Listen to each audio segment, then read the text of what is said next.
నిన్నటి current affairs లోని చివరి ప్రశ్నకు సమాధానం. అంతర్జాతీయ బాలల హక్కుల దినోత్సవం ఎప్పుడు? మానవ హక్కుల చట్టభద్రత ప్రస్తావనలో బాలల హక్కులకు ప్రత్యేక స్థానం కల్పించేందుకు ఐక్యరాజ్య సమితిలో ప్రత్యేక చర్చ జరిగింది. దీంతో 1989 నవంబర్ 20న ఐక్యరాజ్య సమితి బాలల హక్కుల ఒడంబడికలో 180 దేశాలు సంతకాలు చేశాయి. అప్పటి నుంచి ప్రతి సంవత్సరం నవంబర్ 20న అంతర్జాతీయ బాలల హక్కుల దినోత్సవాన్ని నిర్వహిస్తున్నారు. ఇక మొదటిది, దక్షిణాఫ్రికాకు G20 ప్రెసిడెన్సీ. బ్రెజిల్లోని రియో డి జనీరోలో జరిగిన G20 వార్షిక సమావేశం ముగింపు కార్యక్రమంలో బ్రెజిల్ G20 ప్రెసిడెన్సీని దక్షిణాఫ్రికాకు అధికారికంగా బదిలీ చేసింది. దీంతో G20కి నాయకత్వం వహించిన మొదటి ఆఫ్రికన్ దేశంగా దక్షిణాఫ్రికా అవతరించింది. ఇక రెండవది, సైబర్ డిఫెన్స్ కోసం భారత్ NCX. భారతదేశ సైబర్ రక్షణ సామర్థ్యాలను మెరుగుపరిచేందుకు సైబర్ సెక్యూరిటీ సవాళ్లను సమర్థవంతంగా ఎదుర్కొనేందుకు Bharat national cyber security exercise NCX ని నిర్వహించారు. National security council secretariat, Rashtriya Raksha విశ్వవిద్యాలయం సహకారంతో దీన్ని నిర్వహించారు.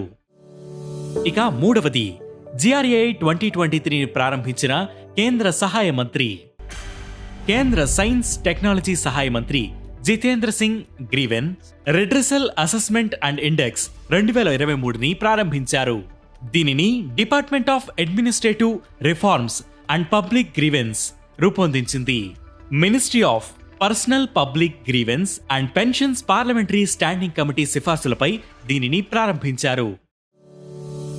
ఇక నాల్గవది, రియో డి జనీరోలో 2వ ఇండియా ఆస్ట్రేలియా వార్షిక సమావేశం. నవంబర్ 19న భారత ప్రధాని నరేంద్ర మోదీ, ఆస్ట్రేలియా ప్రధాని ఆంథోనీ అల్బనీస్లో కలిసి రియో డి జనీరోలో 2వ ఇండియా ఆస్ట్రేలియా వార్షిక శిఖరాగ్ర సమావేశాన్ని నిర్వహించారు. ఈ సమావేశంలో ఇరు దేశాల సమగ్ర వ్యూహాత్మక భాగస్వామ్యం, ఇండో పసిఫిక్ ప్రాంతంలో శాంతి, స్థిరత్వం, ప్రాంతీయ ప్రపంచ సవాళ్ల గురించి చర్చించారు.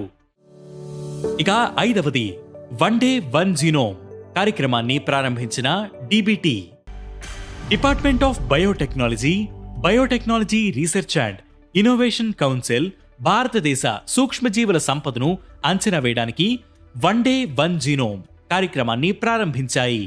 నవంబర్ 9న నేషనల్ ఇన్స్టిట్యూట్ ఆఫ్ ఇమ్యూనాలజీలో జరిపిన కార్యక్రమంలో భారతదేశ G20 షెర్పా అమితాబ్ కాంత్ దీనిని ప్రకటించారు. ఇక ఈరోజు కరెంట్ అఫైర్స్ క్వశ్చన్, భారతదేశంలోని 56వ టైగర్ రిజర్వ్ ఏది? ఈ ప్రశ్నకు సమాధానం మీరే కామెంట్ చేయండి.